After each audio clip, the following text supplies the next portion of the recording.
సంవత్సరాల తరబడి ఎన్ని మందులు వాడినా మీ మోకాల నొప్పులు తగ్గట్లేదా? ప్రాణ పెయిన్ క్లినిక్ లో అత్యాధునిక చికిత్స.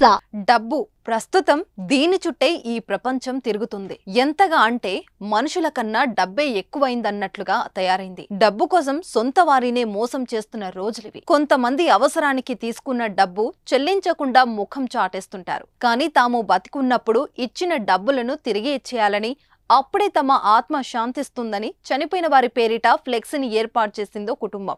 చనిపోయిన దంపతుల దగ్గర బాకీ చేసి తప్పించుకుంటున్న వారి కోసం వినూత్న రీతిలో బాకీ వసూలు చేసేందుకు సిద్ధమయ్యారు. అదెక్కడో తెలుసా? అయితే లెట్స్ వాచ్.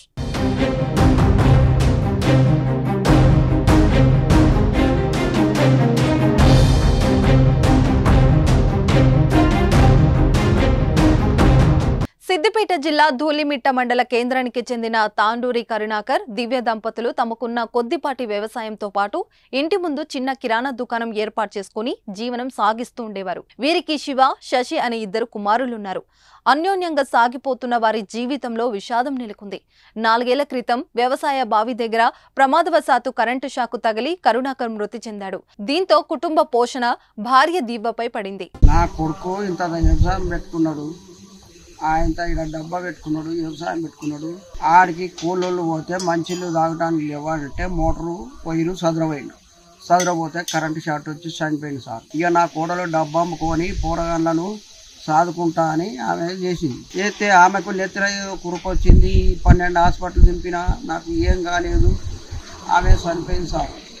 ఇక పిల్లలు నా మెడగొడ్డారు, నా కాలు ఇరిగిపోయింది, ఆమె చెయ్యి వణుకుతుంది. ఏం మా బాధ జర మీరు చూసి ఏమన్నా దయచేయాలి సారు, నాకు ఉద్దర తీసుకుపోయిన వాళ్ళు తెచ్చియాలి దయచేసి అని మేము ఆ బోర్డు పెట్టాం సార్. జీవనాధారం కోసం ఓ కిరాణా దుకాణం ప్రారంభించి తన 2 కుమారులను పోషించుకుంది. అయితే కిరాణా దుకాణానికి వచ్చిన వారిని కాదనకుండా కొంతమందికి దివ్య ఉద్దరికి కూడా సరుకులు ఇచ్చేది. అలాగే కొంతమందికి డబ్బు కూడా సహాయం చేసేది.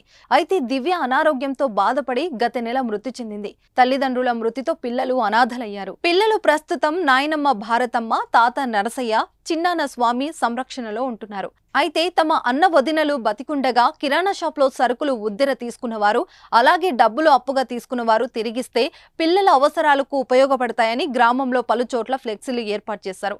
అయితే ఈ ఫ్లెక్సీలను చూసిన వారు అయ్యో పాపం అంటూ తమ సానుభూతిని తెలుపుతున్నారు. అంతేకాకుండా వారి వద్ద తీసుకున్న వారు డబ్బులు తిరిగి ఇచ్చేయాలంటున్నారు.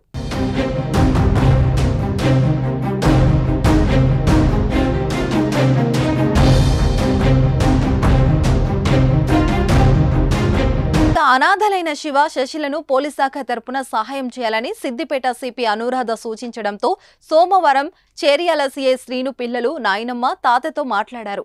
చదువుల విషయంలో ఏ అవసరం ఉన్నా తప్పకుండా సహాయం చేస్తామని వారికి హామీ ఇచ్చారు. తల్లిదండ్రులు మరణించడం వల్ల పిల్లలు అనాథలవ్వడంతో పిల్లల పరిస్థితి దయనీయంగా మారింది.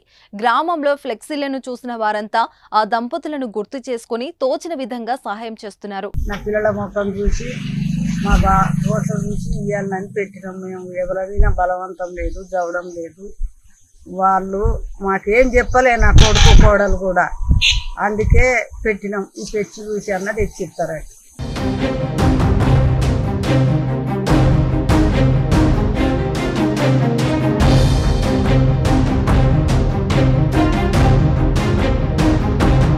సుమన్ టీవీలో మీ పర్సనల్ అండ్ బిజినెస్ ప్రమోషన్స్ కోసం కింది నెంబర్కి కాంటాక్ట్ చేయండి.